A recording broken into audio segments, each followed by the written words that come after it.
যে বাংলাদেশের সাথে পাকিস্তানের যে এত মাখামাখি সম্পর্ক এখন তৈরি হয়ে গেছে, পাকিস্তান প্রীতি তারা দেখাচ্ছে। যদি এর সাথে কোনো যোগসূত্র পাওয়া যায় তাহলে কিন্তু বাংলাদেশকেও ছাড় দেওয়া হবে না, অবশ্যই ছাড় দেওয়া হবে না। কারণ আমাদের যে সিটি, আমাদের যে শহর দিল্লিতে কিন্তু এই ব্লাস্টটি করা হয়েছে রেড ফোর্টের সামনে। আপনারা জানেন সেখানে আমাদের প্রধানমন্ত্রী, যেই হোক প্রধানমন্ত্রী, সেই কিন্তু সেখানে দাঁড়িয়ে স্বাধীনতা দিনের ভাষণ দিয়ে থাকেন। সেই রেড ফোর্টের সামনে এরকম ব্লাস্ট করা হয়েছে। আর আমাদের যে প্রধানমন্ত্রী রয়েছে নরেন্দ্র মোদীজি, তিনি কিন্তু কোনো গার্ড ছাড়াই ওপেনলিভাবে সেইখানে যেই বক্তব্য আছে তিনি সেখানে রাখেন কিন্তু। আর এই সেই জায়গার মধ্যে যে এত হাই সিকিউরিটি এরিয়ার মধ্যে একটি বম ব্লাস্ট করানো হয়েছে, এটা যদি কোনো পরিকল্পিতভাবে হয় এবং যদি বাংলাদেশ এবং পাকিস্তানের কোনো যোগসূত্র পাওয়া যায় তাহলে কিন্তু অবস্থা তাদের খারাপ হয়ে যাবে।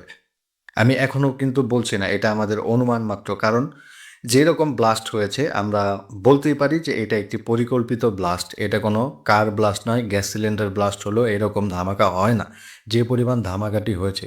তো এখানে নিশ্চয়ই পরিকল্পিত কোনো ব্লাস্ট হয়েছে। আর যারা দেশপ্রেমী তারা তো এই কাজ করবে না, নিশ্চয়ই তারা বহিরাগত এবং দেশের শত্রু, নয়তো বহিরাগতদের আদেশে তারা এই কাজটি করেছে, তাদের থেকে প্রচুর পরিমাণে টাকা নিয়ে এই কাজটি করেছে। তো এখনও পর্যন্ত কিন্তু আমরা সঠিকভাবে সব কিছু বলতে পারতেছি না। আমরা এখনও যারা ইনভেস্টিগেশন করছে তাদের দিকে তাকিয়ে আছি, আমরা নিউজ চ্যানেলের দিকে তাকিয়ে আছি এবং কি আমরাও কিন্তু যেই খবরগুলি আছে সেগুলি সংগ্রহ করার চেষ্টা করছি। তো যখনই আমাদের হাতে কোনো নিউজ আসবে আমরা অবশ্যই আপডেট করব। আর সবথেকে বড় কথা হচ্ছে আমাদের যেই শহর দিল্লি, সেখানে যে এই নাশকতাটি করা হয়েছে এর পেছনে যদি কারো হাত থাকে, আমি আবারও বলছি, এর পেছনে যদি কোনো বাংলাদেশ, বিশেষ করে পাকিস্তান, তারপরে পাকিস্তানের সাথে যে এখন বাংলাদেশের মাখো সম্পর্ক, কারণ অনেক বাংলাদেশি মুসলিম কিন্তু আমাদের ভারতে রয়েছে এবং দিল্লিতেও প্রচুর পরিমাণে রয়েছে।